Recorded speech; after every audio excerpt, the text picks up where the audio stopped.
Hello everyone, আশা করি প্রত্যেকে ভালো রয়েছো। এসো কিছু শিখি চ্যানেলে তোমাদের প্রত্যেককে স্বাগত। আজকে আমাদের আলোচনার বিষয় হলো সপ্তম শ্রেণীর ইতিহাসের ফার্স্ট চ্যাপ্টার, ইতিহাসের ধারণা। এই চ্যাপ্টারটা তোমরা খুব ভালোভাবে পড়বে এবং এই চ্যাপ্টার থেকে যত কোশ্চেন আছে 1 নাম্বার 2 নাম্বার 3 নাম্বার, ঠিক আছে, প্রতিটা নাম্বারের কোশ্চেন কিন্তু আজকে আমি এই ভিডিওতে আলোচনা করব। তো অবশ্যই কিন্তু প্রত্যেকে চ্যানেলটা সাবস্ক্রাইব করে রাখবে পরবর্তী ভিডিওগুলো দেখার জন্য। ভিডিওটা ভালো লাগলে অবশ্যই একটা লাইক করে বন্ধুদের সাথে শেয়ার করো। চলো আলোচনাটা শুরু করা যাক। আজকে আমরা দেখে নিই আমাদের হিস্ট্রির ফার্স্ট চ্যাপ্টার থেকে যে সমস্ত কোশ্চেনগুলো হবে সেই সব কোশ্চেন অ্যান্সারগুলো, ঠিক আছে। তার আগে প্রত্যেকে কিন্তু চ্যাপ্টারটা খুব ভালোভাবে পড়ে নেবে। তো চলো আলোচনাটা শুরু করা যাক। 1 নম্বরে রয়েছে ইতিহাসের উপাদানগুলিকে কি কি ভাগে ভাগ করা হয়েছে। আচ্ছা, তার আগে বলে রাখি এগুলো কিন্তু সংক্ষিপ্ত প্রশ্ন উত্তরের মধ্যে, ঠিক আছে।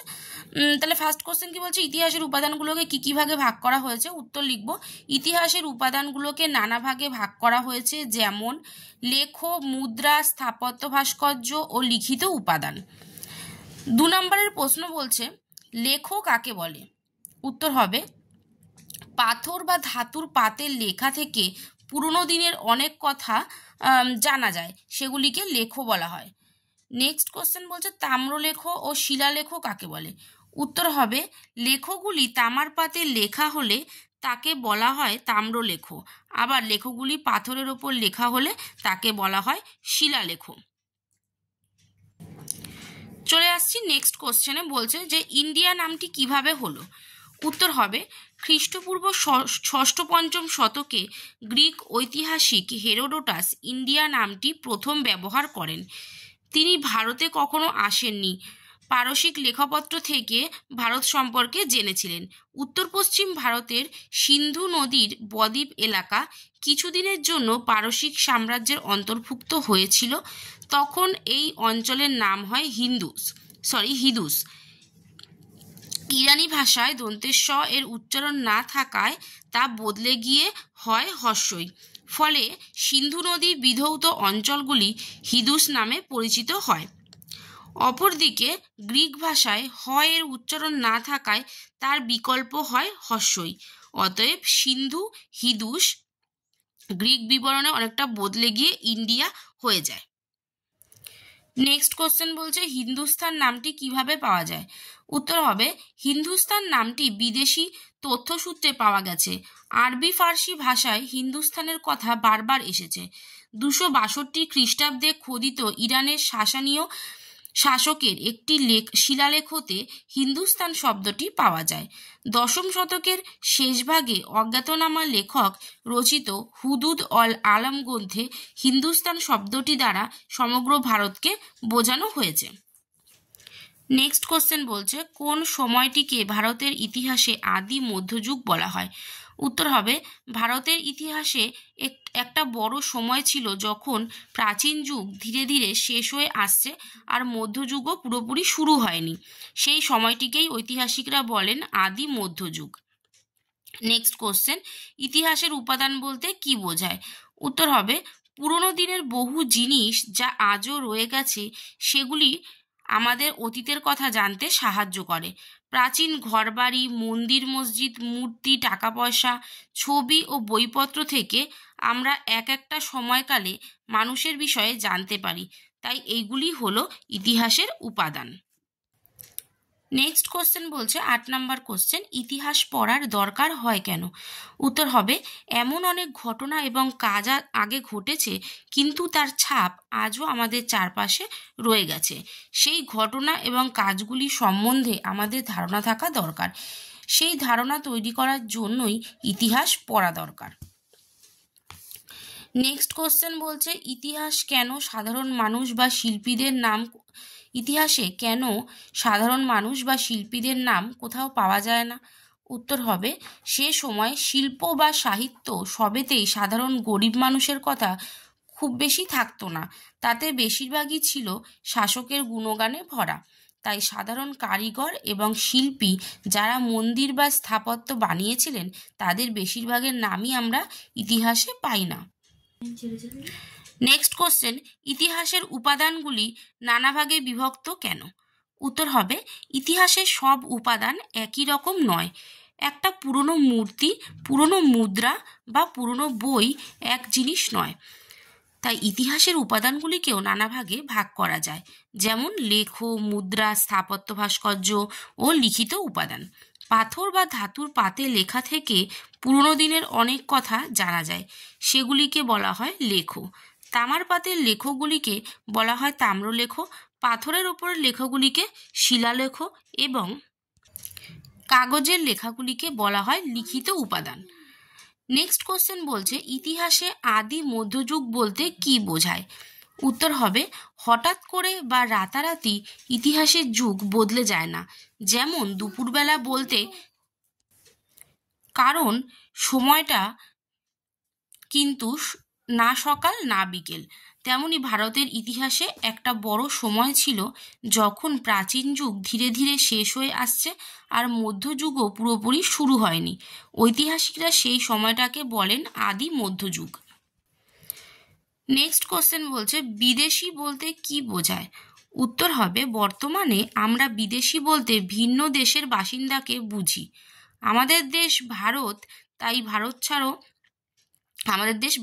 ভারত ছাড়া অন্য যে কোনো দেশের লোককে আমরা বিদেশি বলে মনে করি।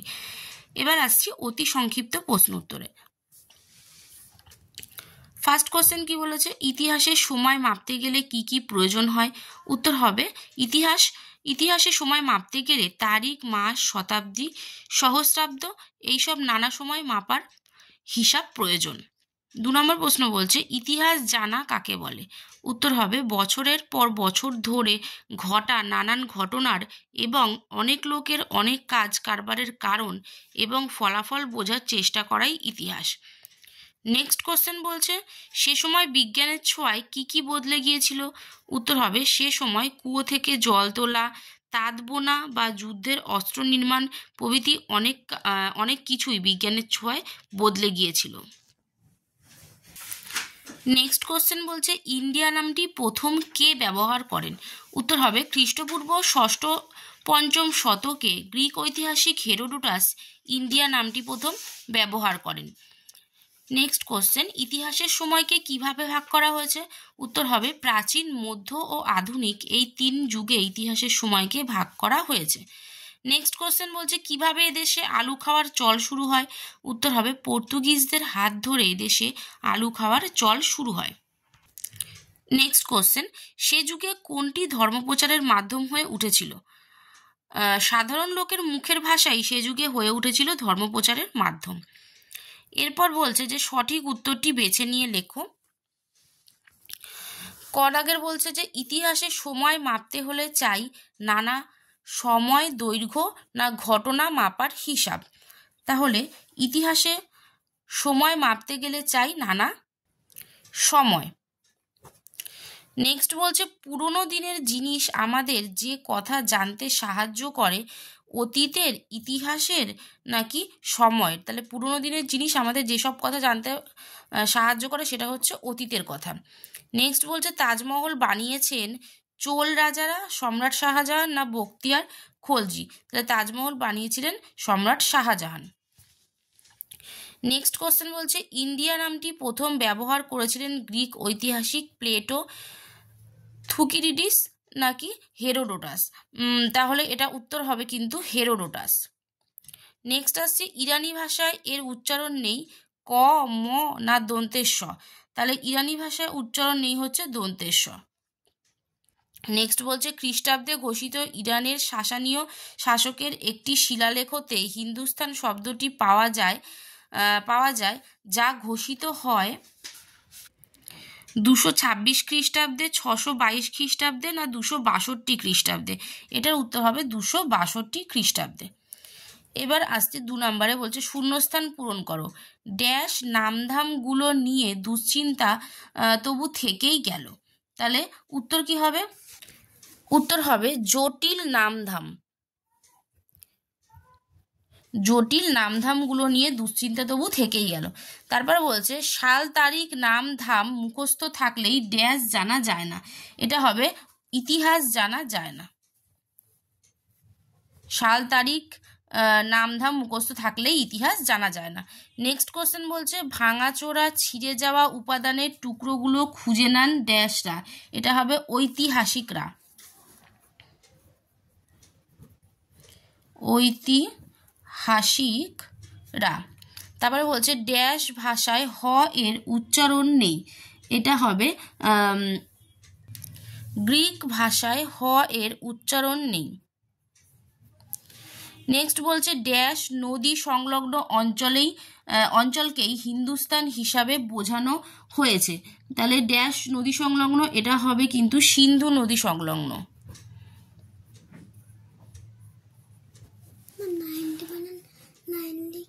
যেখানে নেক্সট বলছে যেখানে সূত্রের টুকরো পাওয়া যায় না সেখানে ড্যাশ থেকে যায়। তাহলে যেখানে সূত্রের টুকরো পাওয়া যায় না সেখানে ফাঁক থেকে যায়। তাহলে দেখো এই ছিল আজকে আমাদের ফার্স্ট চ্যাপ্টারের ইতিহাসে, তোমাদের সপ্তম শ্রেণীর ইতিহাসের প্রথম অধ্যায়ে সমস্ত কোশ্চেন অ্যান্সার আমি খুব ভালোভাবে তোমাদেরকে করিয়ে দিলাম। অবশ্যই প্রত্যেকে ভিডিওটা পুরোপুরি দেখো, কেউ স্কিপ না করে। আর বন্ধুদের সাথে অবশ্যই শেয়ার করবে। যারা চ্যানেলটা সাবস্ক্রাইব করো অবশ্যই কিন্তু তোমরা একটু সাবস্ক্রাইব করে রেখো পরবর্তী ভিডিওগুলোর আপডেট পেতে। তো আজকের মতো এ পর্যন্তই, দেখা হবে নেক্সট ভিডিওতে।